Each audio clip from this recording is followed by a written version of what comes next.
Bài giảng ngày thứ nhất. Ngày thứ nhất đã qua. Bây giờ quý vị còn 9 ngày nữa để tu tập. Tu tập thật chăm chỉ để thu lượm được kết quả tốt đẹp nhất của những ngày lưu lại nơi đây. Quý vị phải tu tập thật chăm chỉ, cần mẫn, nhiệt tâm, kiên nhẫn, nhưng bền bỉ và liên tục. Chính sự luyện tập chăm chỉ của quý vị sẽ mang lại những kết quả tốt đẹp nhất trong những ngày lưu lại nơi đây. Không gì khác ngoài sự luyện tập chăm chỉ của chính mình. Từ 4 giờ rưỡi sáng đến 9 giờ rưỡi tối, quý vị phải luôn tu tập thật cần mẫn, liên tục, không ngừng. Dĩ nhiên, vào mỗi buổi tối, khoảng 1 tiếng đến 1 tiếng rưỡi, sẽ có những buổi giảng Pháp.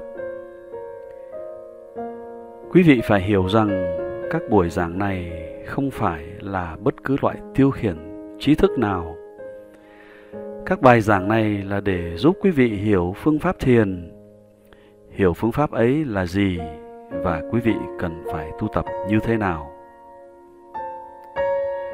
Nếu không hiểu biết về phương pháp thiền, quý vị có thể tu tập rất chăm chỉ, rất nhiệt tâm, nhưng có thể quý vị sẽ tu tập không đúng cách. Và nếu tu tập không đúng cách, thì quý vị không thể mong đợi kết quả tốt đẹp mà mọi người đạt được nhờ thực hành phương pháp thiền này.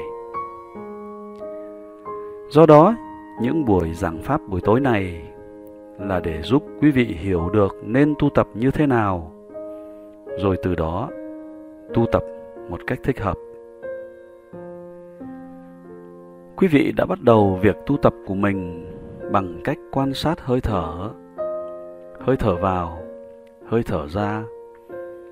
Khi hơi thở đi vào một cách tự nhiên, khi hơi thở đi ra một cách tự nhiên. Đây không phải là bài thể dục tập thở. Quý vị không nên kiểm soát hơi thở của mình, không cần phải điều hòa hơi thở. Đây không phải là phương pháp thiền pranayama mà cần thiết phải điều hòa hơi thở.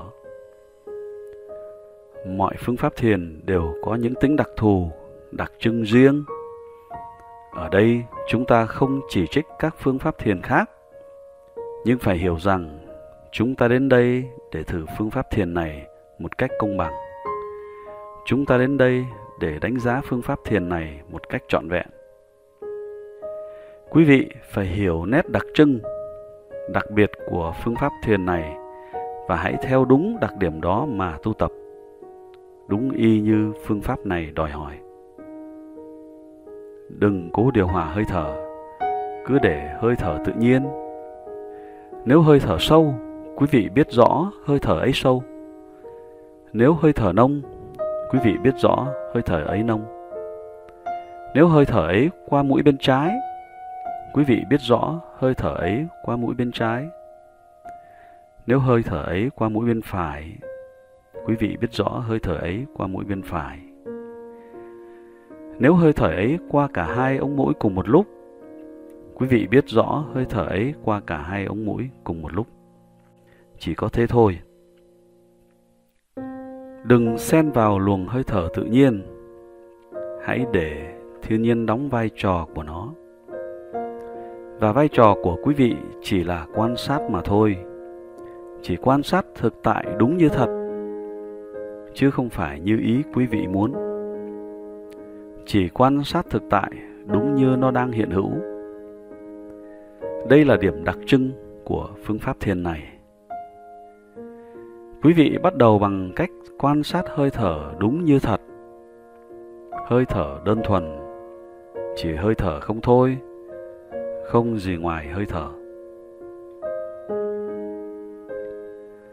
Qua kinh nghiệm của hàng ngàn thiền sinh, tôi biết ngày đầu tiên quả là một ngày khó khăn. Một số người than đau ở chân, hay đau ở lưng, hay nhức đầu, khó chịu chỗ này hay khó chịu chỗ kia. Đây là điều tự nhiên. Nguyên nhân căn bản là cả thân và tâm của quý vị đã trở thành tù nhân của khuôn mẫu thói quen trong cuộc sống của chính mình. Bây giờ quý vị đang làm những điều chúng không quen, nên chúng bắt đầu nổi giận, chúng bắt đầu phản kháng. Thân của quý vị bắt đầu phản kháng. Tôi không thích cái này. Tâm của quý vị bắt đầu phản kháng. Tôi không thích cái này. Quý vị cảm thấy khó chịu như vậy là chuyện tự nhiên. Đó là một lý do, nhưng chỉ là một lý do nhỏ. Nguyên nhân chính của sự khó chịu là do chính phương pháp thiền này. Bởi vì quý vị đã bắt đầu tập đúng như phương pháp thiền đòi hỏi. Những khó khăn, những khó chịu, những bất tiện bắt đầu hiện ra vì quý vị bắt đầu quan sát hơi thở tự nhiên, hơi thở bình thường, hơi thở không thôi, không gì ngoài hơi thở. Có nhiều phương pháp thiền mà ngoài việc nhận biết rõ rệt về hơi thở, quý vị được yêu cầu phải đọc thầm một chữ nào đó. Quý vị tụng niệm một chữ, một mantra, một lời chú, một câu, và tiếp tục lặp đi lặp lại trong tâm, tiếp tục lặp đi lặp lại trong tâm, đọc thầm trong tâm. Cũng có lợi đấy. Qua kinh nghiệm bản thân, vì tôi cũng đã trải qua tiến trình này, và tôi cũng đã nghe từ nhiều người cũng cảm thấy điều này, vì thế tôi chấp nhận là đúng. Là nếu quý vị thêm một lời nào đó, bất cứ lời nào, và lặp đi lặp lại cùng với sự ý thức về hơi thở, tâm của quý vị sẽ được an tĩnh dễ dàng. Tâm sẽ được tập trung dễ dàng. Tương tự như thế, có nhiều phương pháp thiền, ngoài việc ý thức về hơi thở, thiền sinh được yêu cầu phải hình dung, phải tưởng tượng một hình ảnh, một hình dáng. Hình ảnh hay hình dáng của vị thần này, nữ thần kia, giáo chủ tôn giáo này hay giáo chủ tôn giáo kia, người mà quý vị rất kính trọng, rất tôn kính. Quý vị tiếp tục tưởng tượng hình ảnh ấy, hình dáng ấy, và thấy rằng tâm mình bắt đầu được tập trung một cách dễ dàng. Mọi sự khó chịu sẽ biến đi, qua đi. Tâm quý vị đang tĩnh lặng dần. Tâm càng lúc càng trở nên an tĩnh. Tâm càng lúc càng được định hơn. Đã biết như thế từ kinh nghiệm bản thân và từ kinh nghiệm của những người khác. Tuy nhiên tôi vẫn nói, đừng dùng bất cứ lời tụng niệm nào, đừng dùng bất cứ sự tưởng tượng nào. Chỉ quan sát hơi thở đơn thuần, không gì ngoài hơi thở. Tại sao thế? Phải có lý do chính đáng để không tụng niệm, không quán tưởng. Có nhiều lý do chính đáng để biết tại sao ta không nên làm như thế. Để hiểu tại sao, trước hết ta cần làm sáng tỏ điều này. Mục đích của phương pháp thiền này là gì? Mục tiêu là gì? Nếu mục tiêu của phương pháp thiền này là để định tâm, để an tĩnh cái tâm vọng động, thì chắc chắn là ta nên tụng niệm hay hình dung, tưởng tượng. Không có gì sai trái cả. Nhưng riêng đối với phương pháp thiền này, sự định tâm, an tĩnh tâm chỉ là một sự hỗ trợ, một phương tiện. Đây không phải là mục đích cuối cùng. Mục đích cuối cùng là sự thanh lọc tâm, không những chỉ ở bề mặt, mà còn thanh lọc tâm ở tầng lớp sâu thẳm nhất, tầng lớp gốc rễ, để thay đổi khuôn mẫu hành xử vốn luôn dao động không ngừng. Trong cuộc sống, điều không mong muốn cứ xảy ra, những sự việc ta không muốn cứ tiếp tục tái diễn. Ta bắt đầu thắt các nút rối, tạo thêm căng thẳng cho mình. Ta bắt đầu tạo ra những phản ứng tiêu cực. Trong cuộc sống, điều ta mong muốn lại không xảy ra. Khi gặp phải trở ngại nào đó, ta lại bắt đầu thắt các nút rối, lại tạo thêm căng thẳng. Ta bắt đầu phát sinh những phản ứng tiêu cực, giận dữ, oán ghét, ác ý, thù hận, vân vân. Ta thắt các nút rối, luôn luôn thắt các nút rối. Con người trở thành một đống những nút rối, những nút thắt hầu như không thể tháo gỡ được, đầy căng thẳng. Toàn thể cơ cấu thân xác đầy căng thẳng, toàn thể cơ cấu tinh thần đầy căng thẳng. Đôi khi ở bên ngoài, quý vị có thể cố giảm bớt căng thẳng, cố thư giãn cơ thể, thư giãn tinh thần. Có ích đấy, nhưng quý vị không bao giờ biết rằng ở tận đáy lòng luôn luôn có sự căng thẳng, có sự dao động không ngừng xảy ra. Bởi vì sự thắt buộc các nút rối này không ngừng xảy ra, vì sự phát sinh những phản ứng tiêu cực không ngừng diễn ra. Điều này làm cho ta vô cùng khốn khổ. Làm sao để thoát ra khỏi nỗi khổ này?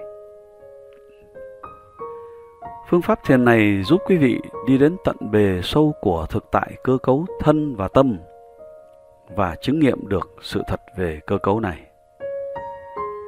Phương pháp thiền này giúp cho quý vị hiểu ở mức độ thực nghiệm là ở đâu và bằng cách nào quý vị đã phát sinh ra tiêu cực, và ở đâu và bằng cách nào quý vị làm cho tiêu cực đó gia tăng bội phần. Quý vị phải đến tận cội nguồn khổ đau của quý vị. Chỉ có thế quý vị mới có thể thoát ra khỏi khuôn mẫu thói quen, nơi mà vì vô minh nên dù không muốn khổ, quý vị vẫn cứ bị khổ. Dù không muốn làm gia tăng nỗi khổ của mình, nhưng quý vị vẫn cứ tiếp tục làm gia tăng khổ đau. Bởi vì quý vị không biết những gì đang xảy ra sâu tận bên trong. Quý vị không biết, phương pháp thiền này sẽ giúp cho quý vị biết.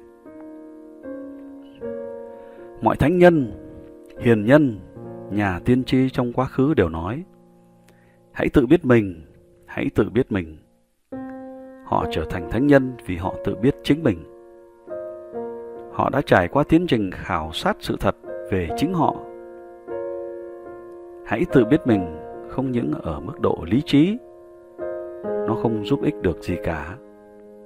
Hãy tự biết mình ở mức độ thực sự, có nghĩa là ở mức độ thể nghiệm. Cái tôi nói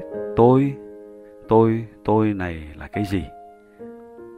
Cái cơ cấu thân xác vật chất này, cái cơ cấu tinh thần này, tổng hợp của cả hai, có phải đây là cái tôi không? Người ta tạo ra vô số ràng buộc vào cơ cấu thân xác này, vào cơ cấu tinh thần này, bằng cách tự đồng hóa mình với nó, cho nó là tôi. Và khổ đau phát sinh khi quý vị đồng hóa mình với thể xác và tinh thần. Khi quý vị phát triển sự ràng buộc vào cái tôi ấy, quý vị bắt đầu trở nên căng thẳng, quý vị bắt đầu thắt các nút rối và khổ đau bắt đầu. Chỉ chấp nhận điều này ở mức độ lý trí không thôi, hay dù có chấp nhận nó vì lòng tin vào bậc giác ngộ đã nói như vậy, cũng chẳng giải quyết được gì cả. Quý vị phải khảo sát trọn vẹn sự thật, thực tại nơi chính mình, ở mức độ thực nghiệm. Tinh thần, vật chất, từ bề mặt, bề ngoài, ở mức độ thô thiển nhất, đi sâu dần đến tầng lớp vi tế nhất. Phương pháp thiền này sẽ giúp quý vị thăm dò sự thật của toàn thể lãnh vực vật thể, thăm dò sự thật của toàn thể lãnh vực tinh thần ở mức độ thực nghiệm. Nếu muốn thực chứng chân lý ở mức độ thực nghiệm, ta phải chứng nghiệm ngay trong phạm vi cơ cấu thân xác này, chứ không phải ở bên ngoài. Như vậy, phương pháp thiền này sẽ giúp quý vị thăm dò thực tại trong phạm vi cơ cấu thân thể của chính mình. Và hơi thở sẽ là phương tiện rất quan trọng cho quý vị. Hơi thở đơn thuần, chỉ hơi thở không thôi, đúng như hơi thở. Một lý do tại sao chúng tôi không muốn quý vị thực hành bất cứ một sự tụng niệm nào, hình dung nào. Một lý do nhỏ thôi dĩ nhiên, nhưng vẫn là lý do quan trọng. Khi quý vị niệm, thường quý vị niệm một danh hiệu của thần này, nữ thần này hay nữ thần kia, giáo chủ tôn giáo này hay tôn giáo kia. Thế là quý vị có liên quan đến một giáo phái nào đó, một tông phái nào đó. Phương pháp thiền này muốn quý vị luyện tập ở mức độ sự thật chung cho tất cả. Toàn thể phương pháp thiền này là chung cho tất cả, không có tính cách tông phái. Nếu quý vị dùng một hình ảnh tưởng tượng, một hình dáng của vị thần này, nữ thần kia, giáo chủ tôn giáo này hay tôn giáo kia, là quý vị lại liên quan đến một tôn giáo có tổ chức nào đó, một tông phái nào đó. Cách này không thể áp dụng cho tất cả mọi người, chỉ những ai thuộc về tông phái đó mới luyện tập theo. Cách này không phải là chung cho tất cả. Phải hiểu rằng sự khổ đau của chúng ta là chung cho tất cả. Căn bệnh là chung cho tất cả. Khi một người phát sinh ra điều bất thiện, giận dữ, oán hận, ác ý, ham muốn dục vọng, sợ hãi, ngã mạn, bất cứ phản ứng tiêu cực nào, người ấy trở nên căng thẳng, trở nên khốn khổ. Điều này xảy ra với mọi người. Khi quý vị nổi cơn tức giận, quý vị có thể gắn cho cơn giận này cái nhãn hiệu nào? Cơn giận đã nổi lên, có phải đó là cơn giận Cơ Đốc giáo, cơn giận Do Thái giáo, hay cơn giận Ấn giáo, hay cơn giận Phật giáo, hay cơn giận của người Mỹ, cơn giận của người Anh, hay cơn giận của người Nga? Cơn giận là cơn giận. Vì sự tiêu cực này, người ta phải chịu khổ đau. Một lần nữa, quý vị không thể gọi đây là khổ đau Ấn giáo, hay khổ đau Hồi giáo, hay khổ đau Cơ Đốc giáo, hay khổ đau Do Thái giáo.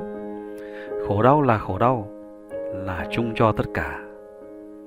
Căn bệnh là chung cho tất cả. Phương thuốc chữa trị phải là chung cho tất cả. Phương thuốc mang tính cách tông phái không thể giúp gì được. Vì thế, trong phương pháp thiền này, điều kiện cần thiết rất quan trọng là từng bước trên con đường này, từ lúc bắt đầu cho đến khi quý vị đến đích cuối cùng. Từng bước phải đi cùng với sự thật. Sự thật mà chính quý vị chứng nghiệm. Sự thật mà quý vị chứng nghiệm ở khoảnh khắc này. Cứ thế, từng khoảnh khắc một. Bất cứ sự thật nào tự biểu hiện trong phạm vi cơ thể của quý vị. Sự thật thuộc về cơ cấu thân xác này, cơ cấu tinh thần này. Quý vị cứ tiếp tục quan sát. Điều này là chung cho tất cả, giống nhau với mọi người. Rồi quý vị sẽ đạt đến đích cuối cùng. Đừng pha trộn kinh nghiệm của quý vị với bất cứ niềm tin nào, hay với giáo điều nào, hay với tông phái nào, với bất cứ triết lý nào, từ truyền thống này hay truyền thống kia, cho dù có đúng đến thế nào đi nữa, dù có chân thực đến thế nào đi nữa. Thực tại mà quý vị không chứng nghiệm được không phải là thực tại của quý vị. Thực tại do bậc giác ngộ như Đức Phật hay Chúa Giêsu hay Đấng Mohammed chứng nghiệm là thực tại của những vị này, chứ không phải của quý vị. Khi quý vị đi đến giai đoạn ấy và tự bản thân thực chứng được, chỉ đến lúc ấy nó mới trở thành thực tại của quý vị. Vì vậy, nên tu tập với thực tại mà quý vị trực tiếp chứng nghiệm trong cơ cấu thân thể của mình qua từng khoảnh khắc, là hơi thở mà quý vị cảm nghiệm qua từng khoảnh khắc. Đang thở vào, đây là thực tại của khoảnh khắc này. Đang thở ra, đây là thực tại của khoảnh khắc này. Nếu hơi thở ấy sâu, ta biết nó sâu. Nếu hơi thở ấy nông, ta biết nó nông. Như thế, hơi thở là đối tượng phổ quát, chung cho mọi người, không phải là đối tượng mang tính cách tông phái. Quý vị không thể nói hơi thở đang đi vào là hơi thở Ấn giáo, hay hơi thở Cơ Đốc giáo, hay hơi thở của người Mỹ, hay hơi thở của người Nga. Hơi thở đang đi vào, hơi thở đang đi ra, đối tượng hơi thở là thực tại chung cho mọi người. Nếu quý vị tiếp tục tu tập với sự thật phổ quát, phương pháp thiền này sẽ đưa quý vị đi từ sự thật bề ngoài thật chắc đặc, nặng nề ở bề mặt. Và quý vị sẽ thấy rằng từ ngày này sang ngày khác, trong suốt 10 ngày ở đây, mỗi ngày bằng cách đâm thủng xuyên thấu, phân chia ra, cắt rời ra, phân tán ra, làm tan rã ra, quý vị đang tiến tới thực tại vi tế hơn. Ngày này qua ngày khác, quý vị sẽ tiến từ thô thiển tới vi tế hơn. Và chắc chắn phương pháp thiền này sẽ đưa quý vị tới giai đoạn có thể chứng nghiệm được sự thật vi tế nhất. Sự thật vi tế nhất về thân ở mức độ kinh nghiệm, sự thật vi tế nhất về tâm ở mức độ kinh nghiệm, sự thật vi tế nhất về nội dung của tâm ở mức độ kinh nghiệm. Rồi sẽ đến lúc quý vị đã thăm dò hết lãnh vực về thân và tâm. Quý vị sẽ có thể vượt qua lãnh vực đó và chứng nghiệm được những gì vượt ra ngoài thân và tâm.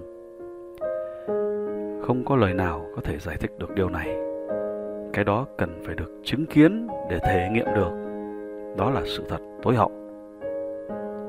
Toàn thể tiến trình là tiến trình làm cho quý vị nhận biết sự thật về chính mình. Hãy tự biết mình. Tiến trình nhận biết con người của mình trở thành tiến trình nhận biết về quy luật, về tự nhiên, về quy luật chung của vũ trụ. Rồi quý vị bắt đầu hiểu luật tự nhiên phổ quát khi chứng nghiệm sự thật bên trong bản thân. Luật tự nhiên chi phối toàn thể vũ trụ, cả loài có tri giác và vô tri vô giác, áp dụng cho mọi người, mọi sự vật. Điều này trở nên rất rõ ràng. Luật tự nhiên trừng phạt chúng ta ngay khi ta vi phạm luật. Bất cứ ai phạm luật sẽ bị trừng phạt tại chỗ và ngay lập tức. Và khi ta bắt đầu sống tương thuận với luật ấy như luật ấy muốn ta sống, chính luật này bắt đầu tưởng thưởng chúng ta. Điều này trở nên rất rõ ràng khi ta khảo sát sự thật về chính bản thân mình, sự thật về thân, sự thật về tâm, tổng hợp của cả hai, về sự tương quan giữa thân và tâm xảy ra trong từng khoảnh khắc. Khi quý vị tiếp tục quan sát sự thật này, quan sát nó như phương pháp thiền này muốn quý vị quan sát một cách đúng đắn, không trộn lẫn bất cứ cái gì vào, mọi sự sẽ trở nên rất rõ ràng. Thiên nhiên sẽ bắt đầu tự hé mở, toàn thể quy luật tự nhiên sẽ bắt đầu tự hé mở. Sự thật về thế giới, về vũ trụ sẽ trở nên rất rõ ràng, quy luật của vũ trụ sẽ trở nên hết sức rõ ràng. Lúc ấy, rất dễ dàng sống thuận với luật tự nhiên như luật ấy muốn ta sống, và cuộc đời sẽ tràn đầy hạnh phúc, an lạc, hòa hợp, không những chỉ ở bề mặt của tâm. Toàn thể con người, thân và tâm, tổng hợp của cả hai, sẽ tràn đầy an lạc, hòa hợp, hạnh phúc. Đây là mục tiêu của phương pháp thiền này. Không phải trong 10 ngày quý vị sẽ đạt được mục tiêu cuối cùng đó, nhưng trong vòng 10 ngày quý vị sẽ am hiểu được phần kỹ thuật, cách tu tập như thế nào, làm cách nào để khảo sát được thực tại nơi chính mình, đi từng bước, luôn luôn từ thực tại thô thiển đến thực tại vi tế hơn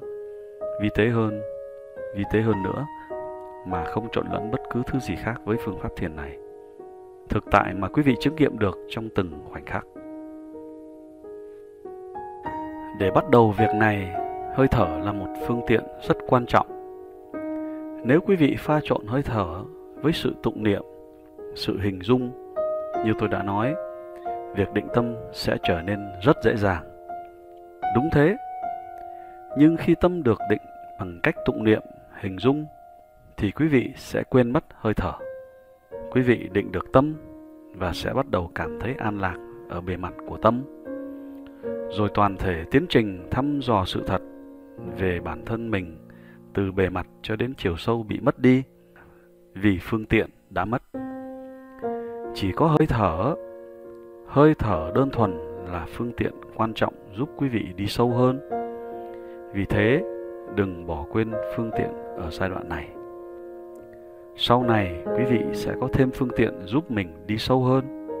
Còn bây giờ, hơi thở rất quan trọng cho quý vị. Chỉ có hơi thở đơn thuần. Giả thử quý vị muốn thăm dò sự thật về cơ thể của mình. Ta biết gì về cơ thể của mình?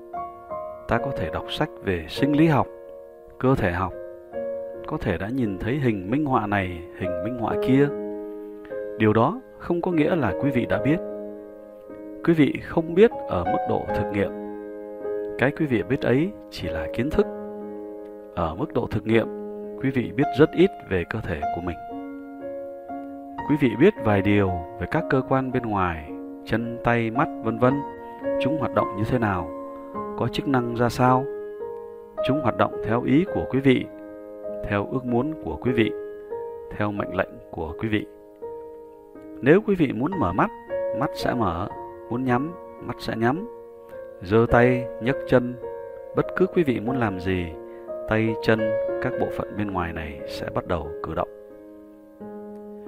Nhưng còn các bộ phận bên trong thì sao? Tim, phổi, thận, gan, vân vân. Chúng không làm theo ý của quý vị, không theo ước muốn hay mệnh lệnh của quý vị.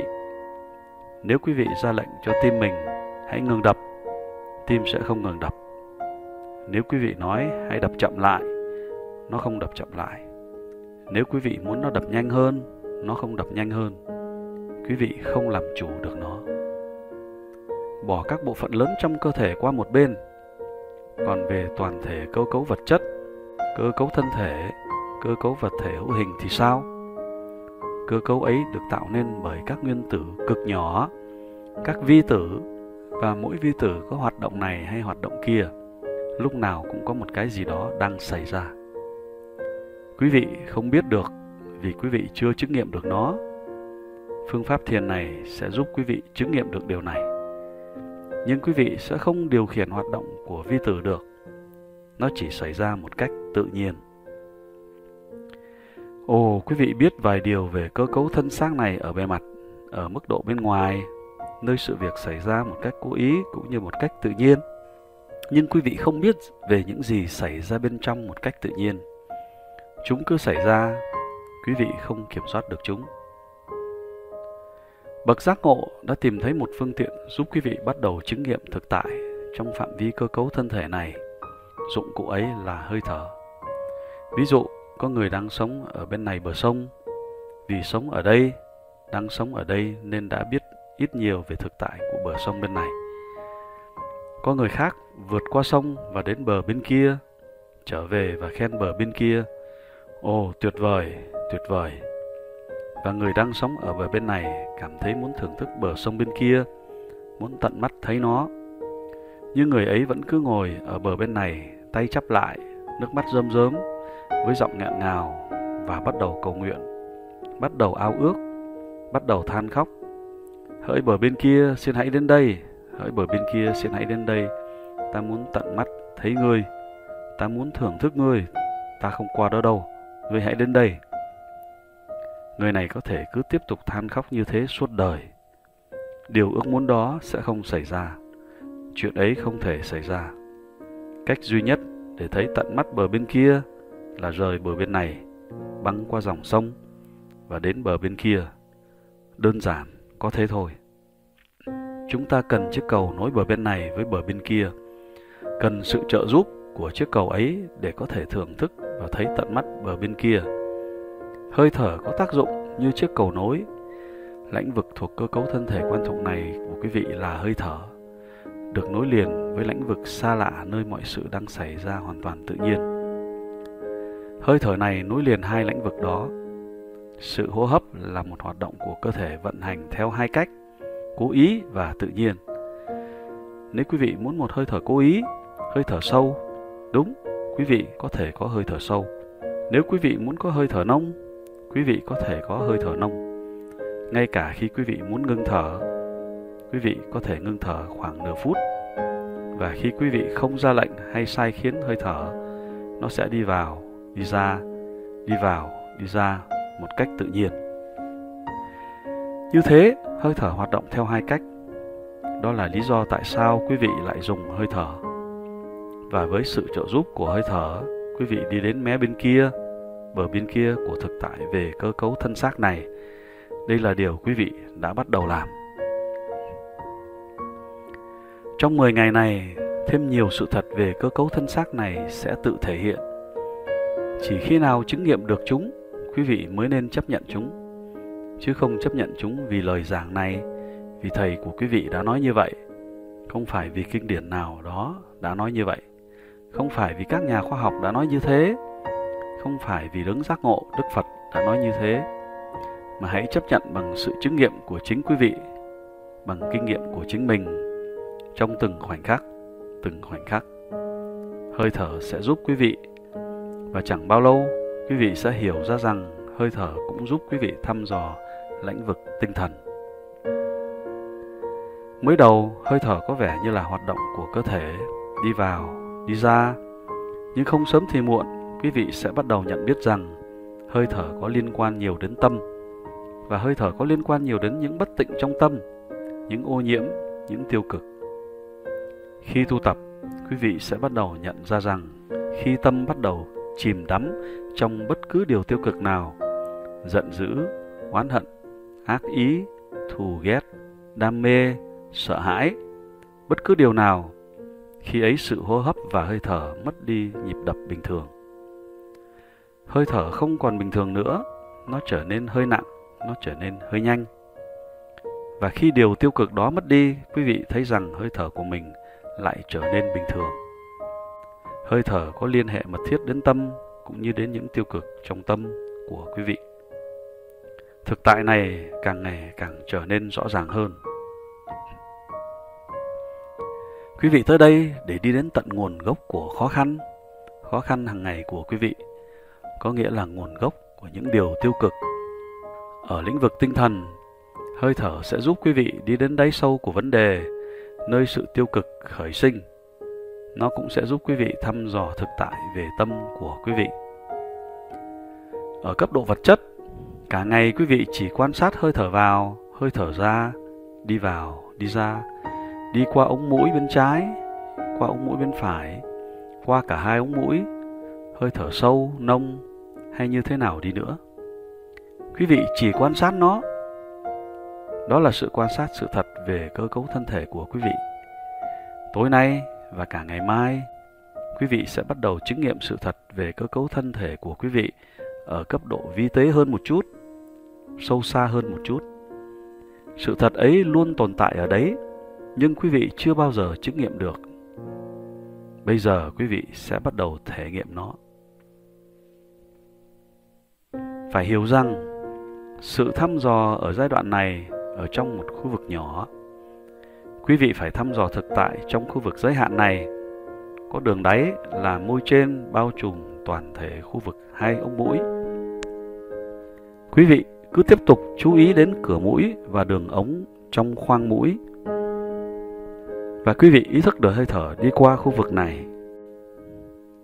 Nếu khu vực này nhỏ, quý vị sẽ nhận ra rằng vì tập chú tâm vào khu vực nhỏ hẹp hơn, tâm của quý vị trở nên sắc bén hơn, tinh tế hơn, sắc bén hơn, càng lúc càng nhạy cảm. Nó bắt đầu cảm nhận được những thực tại vi tế hơn. Nếu tập ở khu vực rộng lớn hơn, tâm sẽ không trở nên sắc bén dễ dàng như thế. Đó là lý do tại sao bậc giác ngộ khuyên quý vị tập ở khu vực nhỏ hẹp. Sau 1 hay 2 ngày, quý vị cũng sẽ thu hẹp khu vực này. Khu vực ý thức càng nhỏ, chắc chắn tâm của quý vị sẽ càng trở nên sắc bén hơn. Tâm càng lúc càng trở nên sắc bén để cảm nhận thực tại vi tế hơn. Tối nay và ngày mai, quý vị sẽ bắt đầu cảm nhận được. Có thể ngay ngày hôm nay, quý vị đã bắt đầu cảm nhận được. Quý vị sẽ bắt đầu cảm nhận được sự xúc chạm của hơi thở. Xúc chạm của hơi thở vào, xúc chạm của hơi thở ra. Ở bất cứ chỗ nào trong khu vực giới hạn này, không nhất thiết là phải xúc chạm khắp nơi trong khu vực ấy. Bất cứ nơi nào ở bên trong mũi, hay ở vành ngoài cửa mũi, hay có thể ở khu vực phía dưới mũi, trên môi trên. Bất cứ chỗ nào trong khu vực giới hạn này mà quý vị cảm nhận được sự xúc chạm, quý vị chỉ cần ý thức nó thôi, không làm gì hết. Toàn thể phương pháp thiền này là chỉ ý thức. Nếu cảm nhận được sự xúc chạm, quý vị ý thức được có sự xúc chạm. Nếu quý vị không cảm nhận được, quý vị không cảm thấy gì cả. Quý vị chỉ ý thức về hơi thở, đi vào, đi ra, nhưng chú trọng vào sự xúc chạm. Rồi ngày mốt, quý vị sẽ nhận ra rằng quý vị đã bắt đầu cảm nhận được thực tại còn vi tế hơn. Ngày sau đó thực tại còn vi tế hơn nữa. Cứ như thế, quý vị sẽ đi từ thực tại thu thiền đến thực tại vi tế hơn, vi tế nhất, thuộc về thân xác hữu hình này và cũng thuộc về tâm nữa.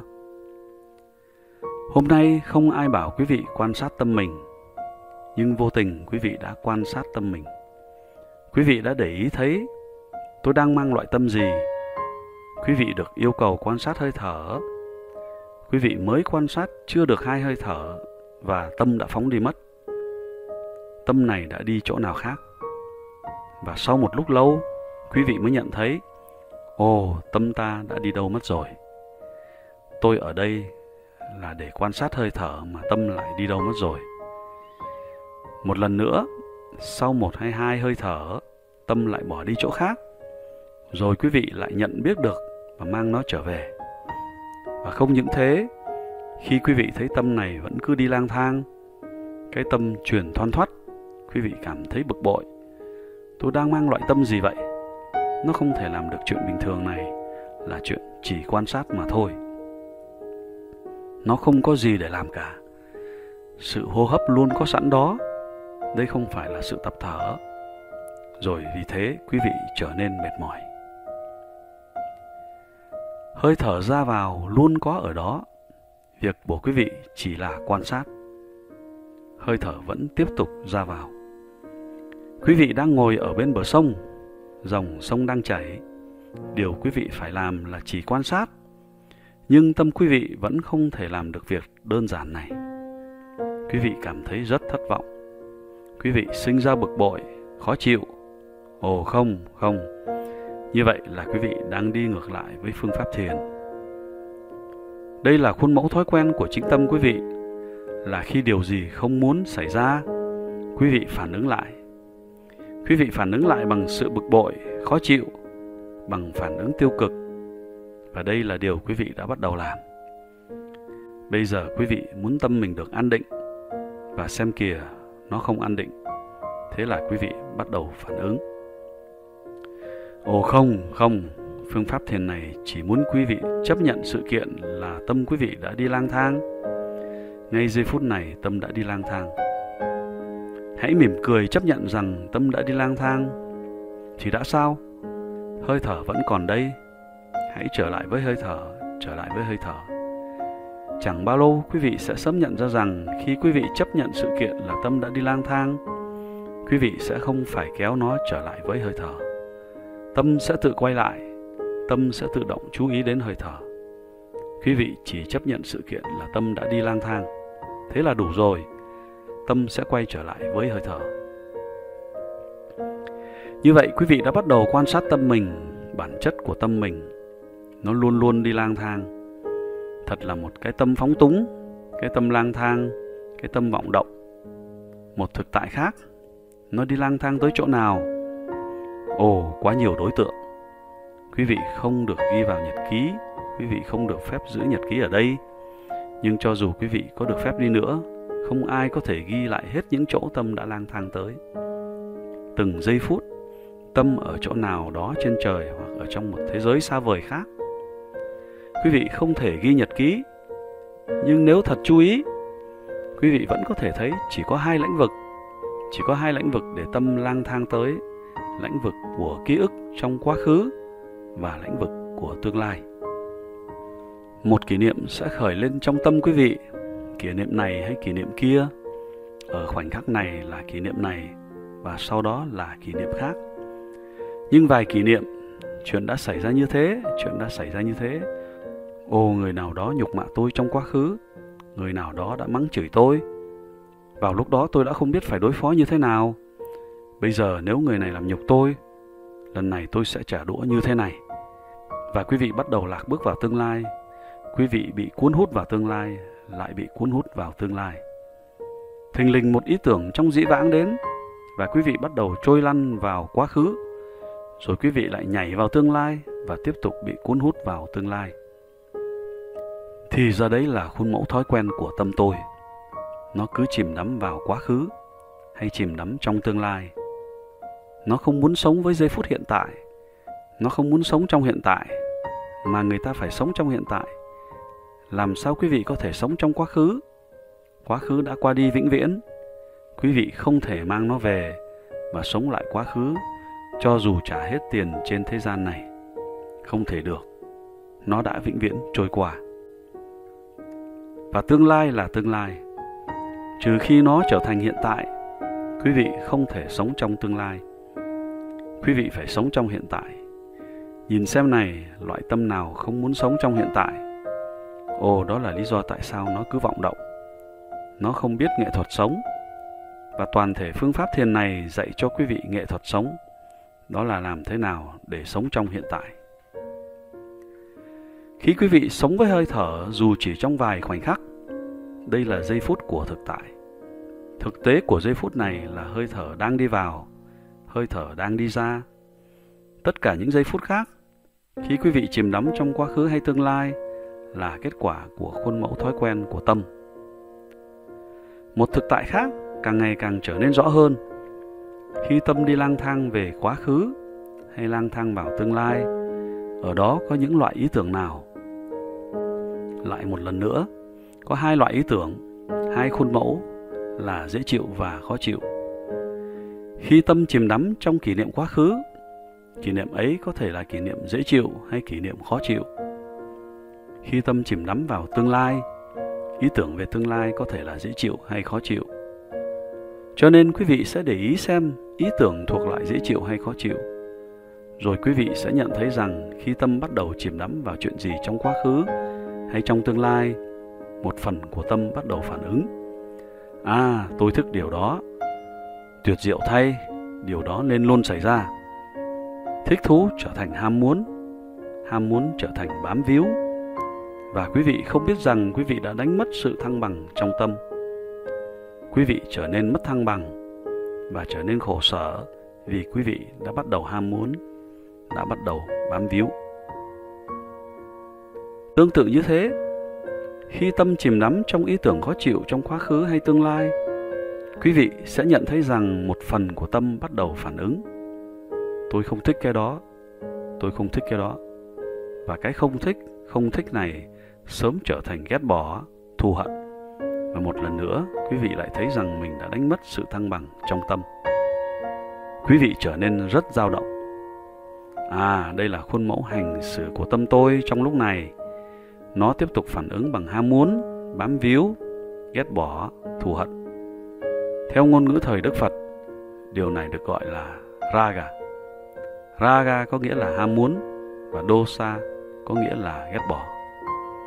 Như vậy, lúc nào cũng ham muốn, ghét bỏ, ham muốn, ghét bỏ. Vì thế lúc nào cũng luôn dao động. Tại sao lại có ham muốn này? Tại sao lại có ghét bỏ này?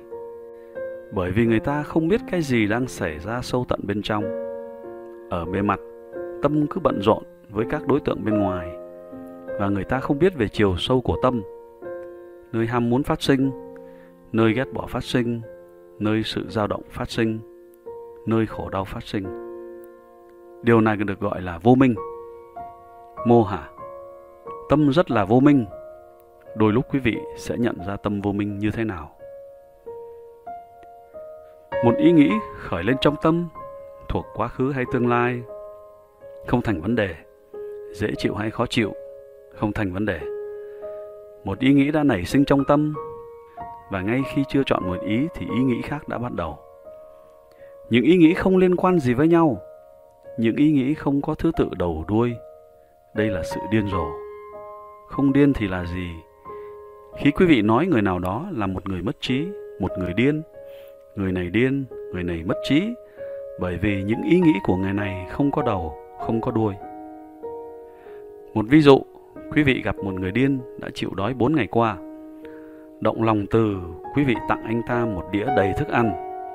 Rất vui sướng, người ấy ngồi xuống ăn vì đang đói.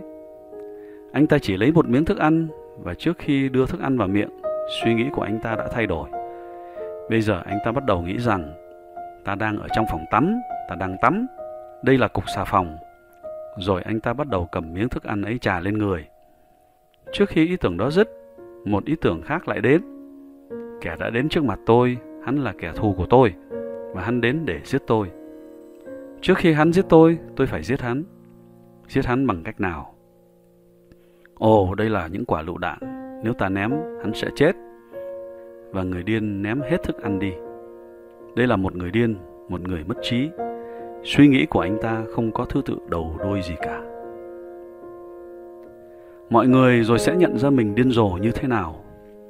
Quý vị vẫn luôn suy nghĩ không có đầu, không có đuôi. Ý nghĩ này bắt đầu, rồi bỗng nhiên một ý nghĩ khác nổi lên, rồi thình lình một ý nghĩ khác nữa nổi lên. Thật là điên rồ. Điều này được gọi là mô hà, vô minh. Một sự vô minh là quý vị không biết cái gì đang xảy ra. Một sự vô minh nữa là suy nghĩ của quý vị không có thứ tự đầu đuôi. Ngay cả khi suy nghĩ có thứ tự, quý vị vẫn không biết trong tâm đã phát sinh ra bất tịnh như thế nào, và quý vị đang tạo ra khổ đau như thế nào. Khi tiến sâu hơn ở mức độ thực nghiệm, quý vị sẽ thấy điều này càng lúc càng rõ hơn. Sự tương quan giữa thân và tâm sẽ trở nên rõ ràng hơn. Quý vị phải tu tập để thấy rõ điều ấy, tu tập đúng như phương pháp thiền đòi hỏi, rồi sự tu tập sẽ trở nên dễ dàng.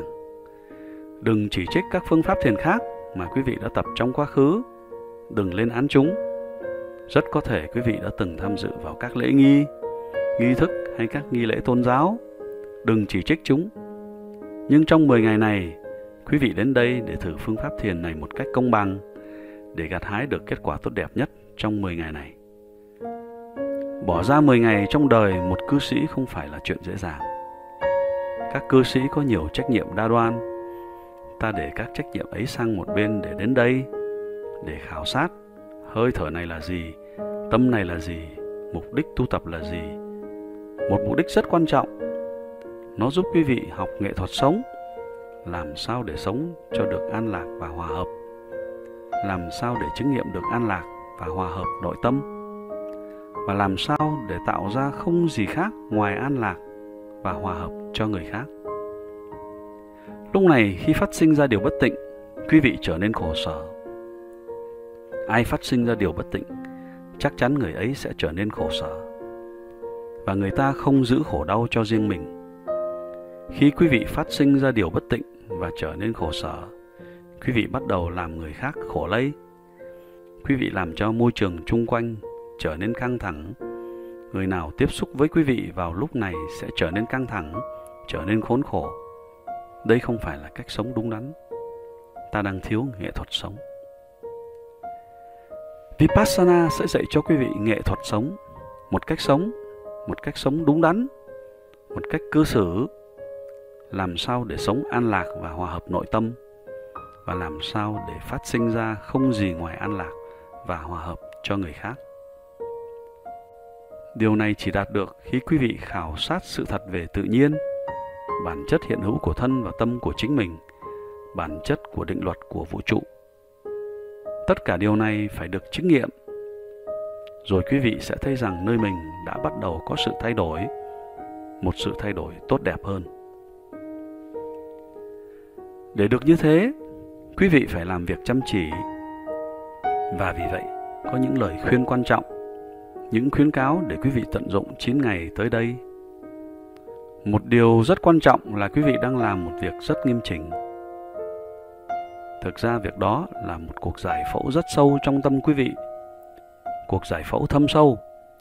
Và khi quý vị chịu đựng một cuộc giải phẫu rất sâu, những phức cảm bám rễ sâu bắt đầu trồi lên trên bề mặt. Đương nhiên là khi mổ xẻ vết thương, máu mủ sẽ trồi lên trên bề mặt. Điều này tốt cho quý vị.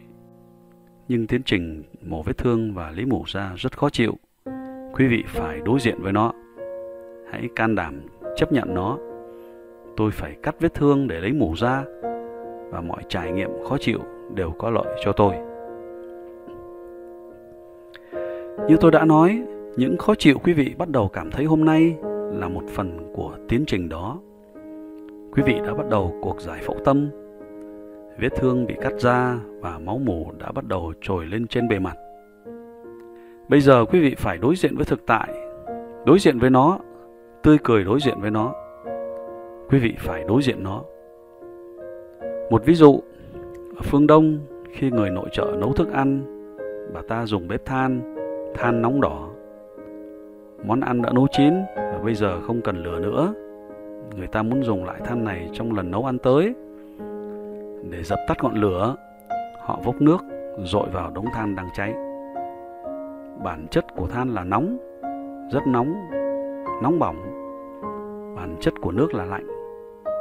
Khi nước và lửa gặp nhau, cái lạnh này, cái nóng này tạo thành một sự va chạm mạnh, một phản ứng mạnh. Và có một phản ứng mạnh xảy ra. Xèo, có tiếng xèo ở đó. Họ dội một vốc nước khác và lại nghe tiếng xèo. Nếu người ta tiếp tục vốc nước dội vào, xèo, xèo, xèo, cho đến khi nhiệt độ của than bằng với nhiệt độ của nước, than không còn nóng nữa. Rồi quý vị có thể dội một chậu nước đầy, không nghe tiếng xèo nữa. Do đó nên hiểu, có thể quý vị đang thiền trong 1 giờ, và quý vị sẽ có một khoảnh khắc tâm quý vị ở cùng với hơi thở đi vào, đi ra, là thực tại của giây phút này. Không có vô minh, đây là sự thật. Không có sự tưởng tượng nào cả, và không có ham muốn, không có ghét bỏ. Khi hơi thở đi vào, quý vị không bắt đầu ham muốn. Tôi muốn có thêm hơi thở, thêm hơi thở. Hơi thở có sẵn đó, ham muốn để làm gì? Khi hơi thở đi ra, quý vị không nói rằng tôi không muốn hơi thở, tôi không muốn hơi thở. Hơi thở đi ra để lại trở vào. Hơi thở đi ra để lại trở vào. Quý vị chỉ giữ sự bình tâm. Quý vị chỉ quan sát. Trong khoảnh khắc đó, khi tâm quý vị bình thản, quan sát sự thật đúng như thật, không có vô minh, chỉ sống với thực tại, không ham muốn, không ghét bỏ. Đó là khoảnh khắc tuyệt vời. Trong khoảnh khắc đó, một phần của tâm quý vị trở nên hết sức trong sạch, nhưng vẫn còn có nhiều rác rưởi bên trong, là tất cả những bất tịnh và tiêu cực mà quý vị đã tích lũy sâu trong tâm.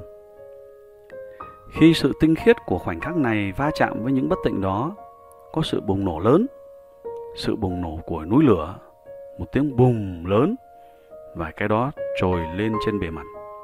Đau ở chân, đau ở lưng, đau ở đầu.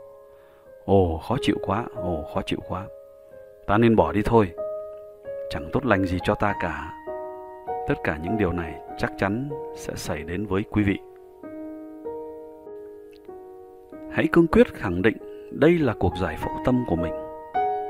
Khi có giải phẫu cơ thể do một bác sĩ phẫu thuật thực hiện, một người ngoài, một người khác, và quý vị bị chụp thuốc mê, quý vị không biết chuyện gì đang xảy ra cả.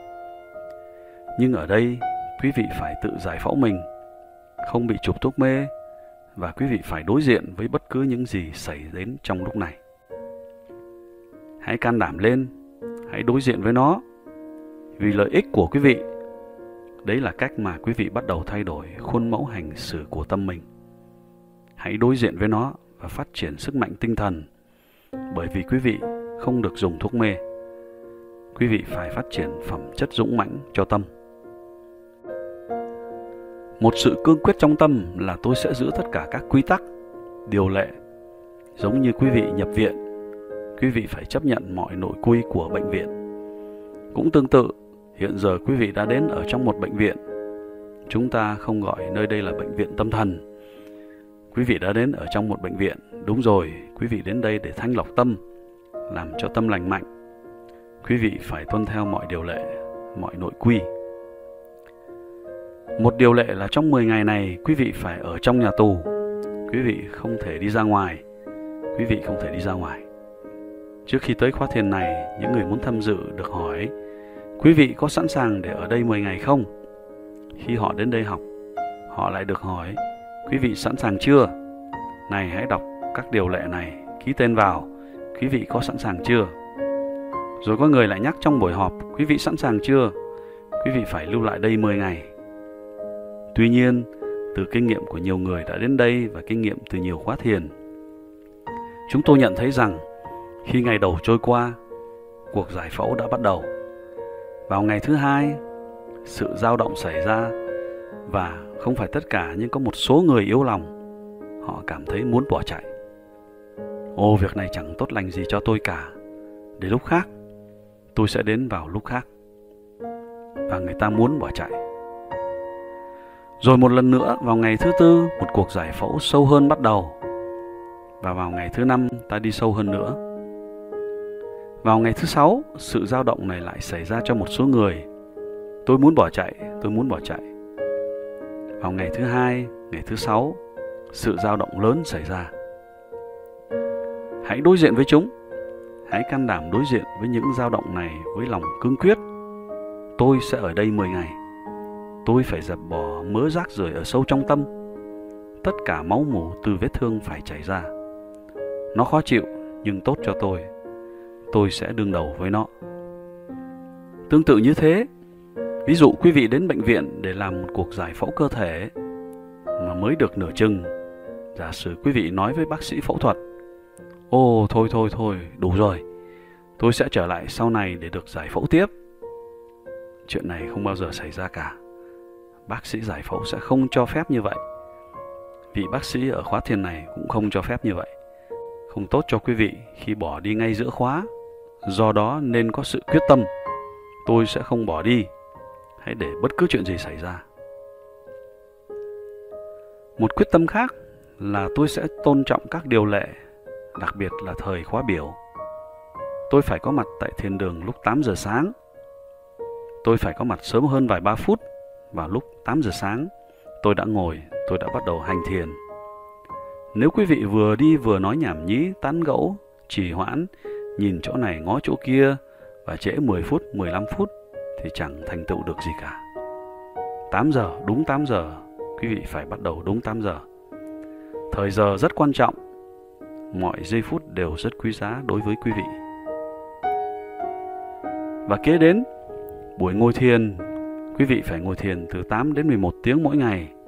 Hãy ngồi thiền, chứ không phải bây giờ có thì giờ tôi đã ngồi được 1 tiếng, đủ rồi. Để tôi đi giặt quần áo, tôi sẽ đi tắm, tôi sẽ làm việc này, việc kia. Ồ, không được như thế. Thời gian ngồi thiền là thời gian ngồi thiền. Hãy có quyết tâm. Một sự quyết tâm khác nữa là mỗi ngày 3 lần. Sáng từ 8 đến 9 giờ, trưa từ 2 giờ rưỡi đến 3 giờ rưỡi, chiều tối từ 6 đến 7 giờ. Quý vị phải ở trong thiền đường. Cứ để bất cứ chuyện gì xảy ra, tôi cương quyết, tôi sẽ không ra khỏi thiền đường. Tôi có thể thay đổi tư thế ngồi, không sao cả. Sau 3 hay 4 ngày, ngay cả đến tư thế ngồi, quý vị cũng không thay đổi. Bây giờ đừng sợ việc đó. Ở giai đoạn này, quý vị có thể thay đổi tư thế ngồi, nhưng phải ở trong thiền đường. Điều này giúp tâm quý vị vững mạnh. Sự quyết tâm, một sự quyết tâm mạnh mẽ sẽ giúp quý vị. Một khuyến cáo khác nữa, bất cứ khi nào cảm thấy mệt, quý vị được phép nằm và nghỉ trong phòng ngủ và không nên nằm quá 5 phút. Khi nằm xuống, quý vị cảm thấy dễ chịu, quý vị tự nhủ, sao chỉ được 5 phút? Có lẽ sự cấm đoán này dành cho những người vô minh. Tôi rất thông minh, tôi không cảm thấy buồn ngủ, tôi biết tôi đang ý thức về hơi thở. Thì đã sao? 10 phút tôi đang ý thức về hơi thở.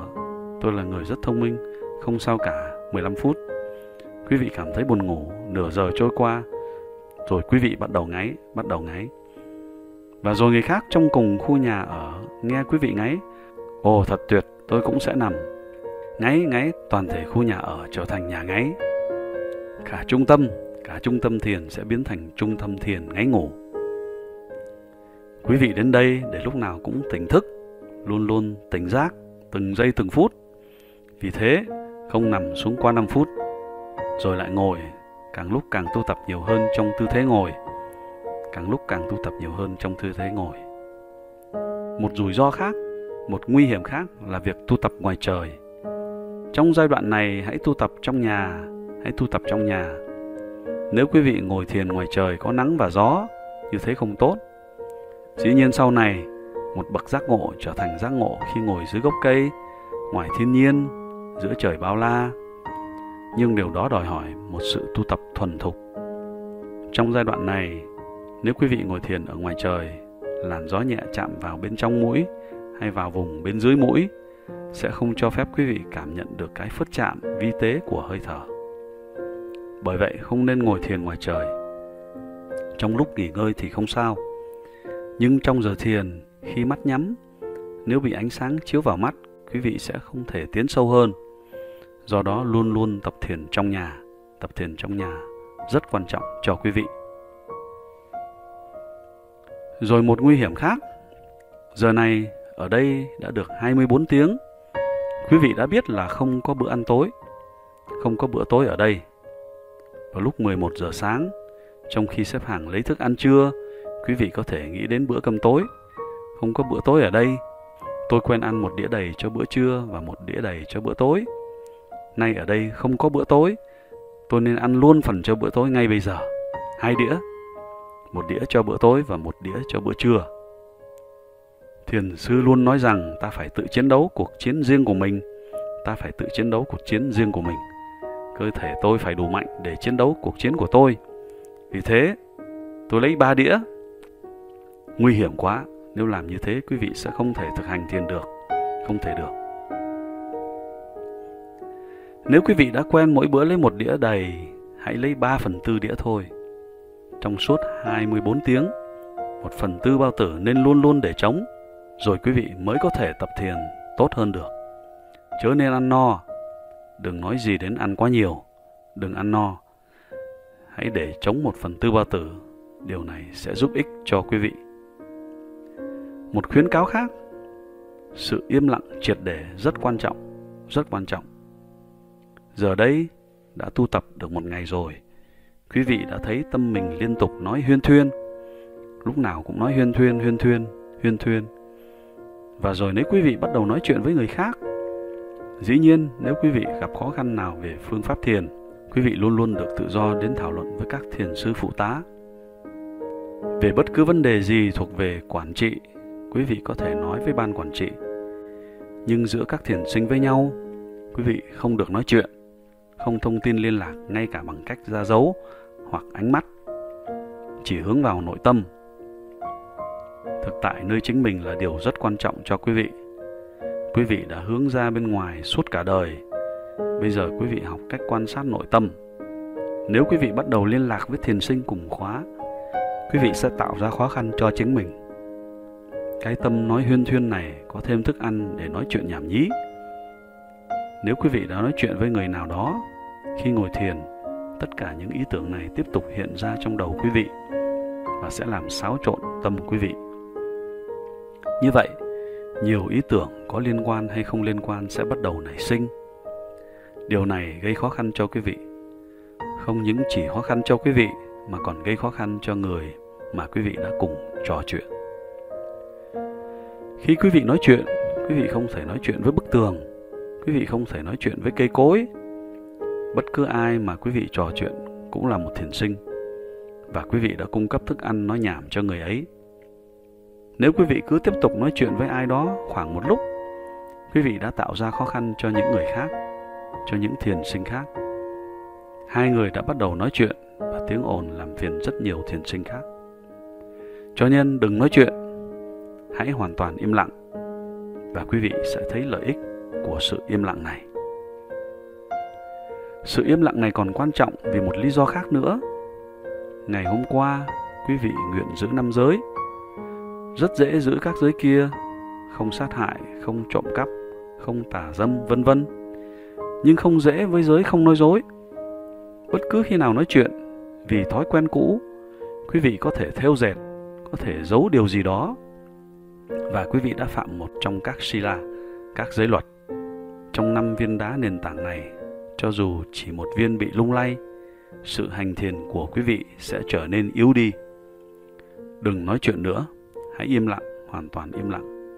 Và quý vị sẽ nhận ra rằng sự im lặng sẽ giúp ích cho quý vị rất nhiều, rất nhiều. Một điều rất quan trọng khác là đừng pha trộn bất cứ thứ gì vào phương pháp thiền này. quý vị đã tự tuân thủ phương pháp thiền này trong suốt 10 ngày ở đây. Sau 10 ngày, quý vị là chủ nhân của chính mình. Nhưng trong suốt 10 ngày ở đây, quý vị tuân thủ theo phương pháp này. Đừng trộn lẫn bất cứ thứ gì vào phương pháp thiền này. Một thiền sinh có thể cảm thấy, tôi đã đọc là cách thiền Vipassana phải như thế này. Có người nói Vipassana phải như thế này. Có người nói Satipatthana phải như thế này. Hay là truyền thống của tôi dạy hành thiền như thế này, tụng niệm cái này, hình dung cái này, tưởng tượng như thế này. Sao không tu tập một chút cái này, một chút cái kia? Nguy hiểm, rất nguy hiểm, thật đầy rủi ro. Một ví dụ, một người quen cưỡi con ngựa trắng. Con ngựa trắng của người đó, có người cho con ngựa khác, con ngựa màu đen. Và người đó nói, ông hãy thử con ngựa đen này, đây là con ngựa rất hay. Và anh ta trả lời, phải, tôi sẽ cưỡi thử con ngựa đen này, nhưng tôi không bỏ con ngựa trắng của tôi, một chân trên ngựa trắng của tôi và một chân trên ngựa đen của ông. Hãy để tôi cưỡi thử. Như thế rất nguy hiểm. Một người quen đi thuyền của mình, trong chiếc thuyền riêng của mình.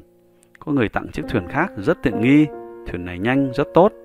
Được, tôi sẽ thử nó, nhưng một chân trong thuyền này của tôi, chân khác trong thuyền kia của bạn. Như thế càng nguy hiểm hơn, càng nhiều nguy hiểm hơn. Một chân trong pháp thiền này, một chân trong pháp thiền khác, còn nhiều nguy hiểm hơn nữa. Trong 10 ngày ở đây, đừng nên làm như thế. Chỉ làm đúng những điều quý vị được yêu cầu phải làm vì sự an toàn của quý vị. Mặc dù lời khuyến cáo này đã được lặp đi lặp lại nhiều lần, chúng tôi đã chứng kiến những trường hợp có người vì vô minh, không chịu nghe theo và bị vướng vào tình trạng mà ngay đến thiền sư cũng khó giúp người này thoát khỏi nguy hiểm. Do đó không nên pha trộn như thế. Nếu vì vô tình điều gì đó bắt đầu quý vị không tránh được, có thể quý vị đã tập trong quá khứ, tụng một chữ, tụng kinh, hay có thể là sự quán tưởng.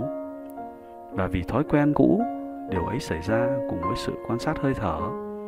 Khi nhận ra, quý vị nói, ồ không có tụng niệm trong phương pháp thiền này, không hình dung gì cả. Và quý vị thoát khỏi tình trạng đó. Chuyện ấy lại xảy ra, quý vị lại thoát ra khỏi tình trạng đó. Không có gì sai, không có gì nguy hiểm. Nhưng nếu cố tình pha trộn, tâm quý vị sẽ bị nhiều xáo trộn sâu tận bên trong. Điều này sẽ gây khó khăn. Đừng mạo hiểm. Còn nữa, đừng mạo hiểm ra khỏi khu vực đã được phân định.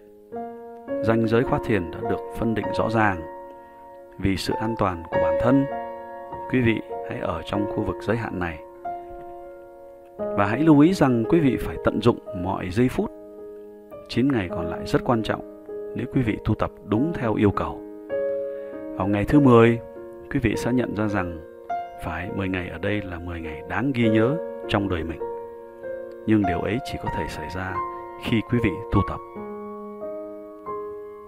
Hãy tận dụng thời gian, hãy tận dụng cơ hội, tận dụng cơ sở tiện nghi này và tận dụng phương pháp thiền tuyệt diệu này, Dhamma tuyệt diệu này. Rất khoa học, không tông phái, rất hợp lý. Tận dụng phương pháp thiền này vì sự tốt lành của chính quý vị, vì lợi ích của chính mình, để thoát ra khỏi những ràng buộc, những gông cùm, những xiềng xích của vô minh, của ham muốn và ghét bỏ, để hưởng được an lạc thực sự, hòa hợp thực sự, hạnh phúc thực sự. Cầu chúc cho tất cả quý vị hưởng được an lạc thực sự, hòa hợp thực sự, hạnh phúc thực sự.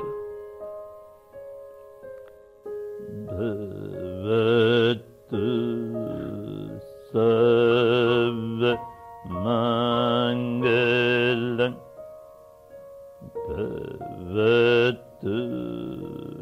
Sarva Mangalam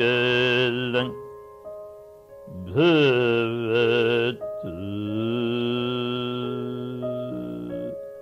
Sarva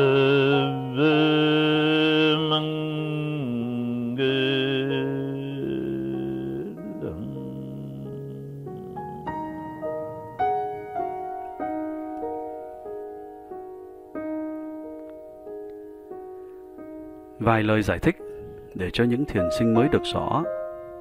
Vừa mới đây quý vị nhận ra rằng, và quý vị sẽ tiếp tục nhận ra rằng, khi quý vị nghe tôi tụng 3 lần 3 chữ Bhavatu Sabha Mangalam, và các thiền sinh cũ đáp lại Sadhu Sadhu Sadhu, đừng xem đó là một nghi thức hay một lễ nghi, mà nên hiểu đó là gì. Theo phương pháp thiền Vipassana, khi người ta tiếp tục tu tập trong phương pháp thiền này, bất cứ khi nào người ta làm một điều thiện, lợi cho mình và lợi cho người khác, cả về vật chất lẫn tinh thần, khi làm xong điều thiện ấy, người ta phát triển tình thương, lòng từ và thiện chí cho người khác.